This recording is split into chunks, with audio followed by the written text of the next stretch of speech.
Hello mga ka-journey, arena po ta sa atong journey of life with Jesus Christ.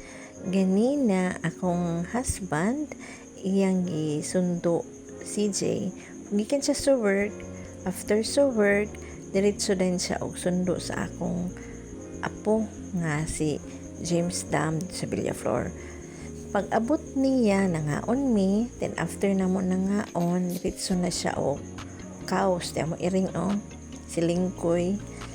So nagkaw siya dito sa Bifar at bang sa balay kay ang tubig na diri dili na ma-supplyan tungod kay guba ang battery sa solar nga maoy electricity nga para maka-absorb sa og tubig unsa bay paagyo o kabaw ana.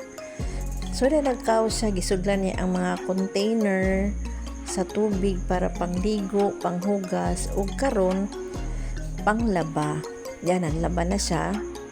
Kuskus balag kapoy gikan work na aragyapon laba lang gyud kay importante makalaba kay 1 week na may makalaba sig paabot sa tubig.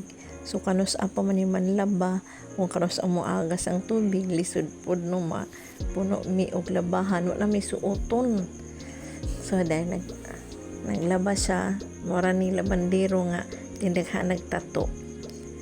Sige niya glaba, after niya laba na nagkuha na siya og downy, ako pod ang tighalay. So tabang-tabang para madali ang trabahoon mo gini amo basta manglaba ako'y tighalay, ako'y tigkuan sa mga hinalay, tigpilo pag mahuman na. So sige na mo daghan kaayo, medyo daghan na gid sa labahan kay upat baya mi nya nako nya na dugay ang tubig ug di apod among mga bata mintras galaba mi di aslad sa sala. Si CJ nagbantay sa tindahan, ang isa nag cellphone, sa duha na nag cellphone. Si Nika imutan aw nagri ng baba kay nagbangkil-bangkil, ang isa nagreklamo sa iyang kamot kay tungod gitulak daw siya sa iyang classmate.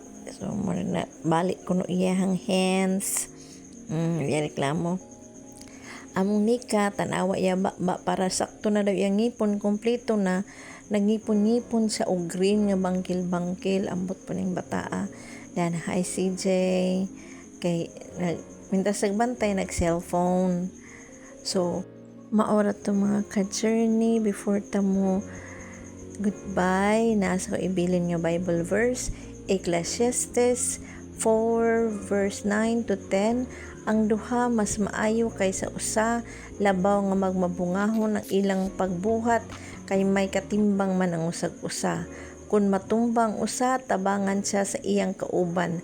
Apan kun mag-inusara lamang siya ug unya matumba, wala gay makatabang kaniya. Og dihara kato, to God be all the glory. Bye bye. Thank you for watching.